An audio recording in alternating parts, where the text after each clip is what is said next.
Did you know you can customize marketing audits in the prospecting tool to match your brand in GoHighLevel? Check this out. So this is the prospecting tool. It lets us search for different prospects in our area based on keywords, business names, locations, and even add in virtual businesses. And whenever we add in one of these businesses, we generate a marketing audit report, as you can see here. This is what one of those reports looks like. It shows business details, their tech stack, their Google business profile, all the places where they're doing well and where they can improve, where you can come in and serve their business. But what if we want to customize this report and make it look more on brand? Well, we can do this under the report builder. We can click here and you can see that we can customize our brand theme or all the different colors that we use inside of the tool. So if our colors aren't blue and let's say that they're red, we can change our CTA background colors, our header link colors, and so on.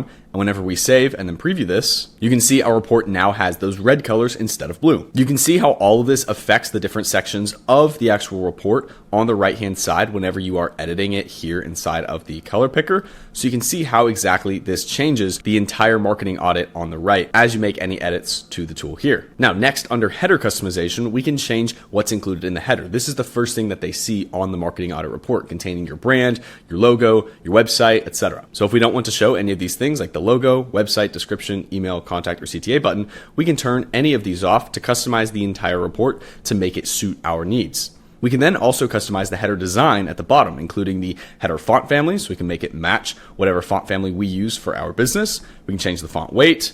We can change the font style, whether it is normal or italicized, include the logo, change our title, description, enter our website, email, and phone manually if we want, and then configure multiple different header styles. So we have these different styles of images that go to the back, one that's like a couple that are like a wave, and one that's a full background with the full color. We can also customize the introduction section, which is the section at the top of the report that shows them exactly why this is important and why they should pay attention to whatever you're showing them in the report. We can change the fonts, colors, and the actual title and description as well. Lastly, we can customize the footer, which includes fonts, the footer title, description, CTA text, call to action, whether it's an email, a URL, or a call, and then of course different footer styles, again, with the different waves and this full background. Once we're done with all these customizations, we can click save in the top right and we'll be good to go. Go and try this feature out inside of the premium prospecting tool. If you have any questions, refer to the blog or leave a comment on this video. My name's Andrew. I hope you found this helpful and thank you very much for watching.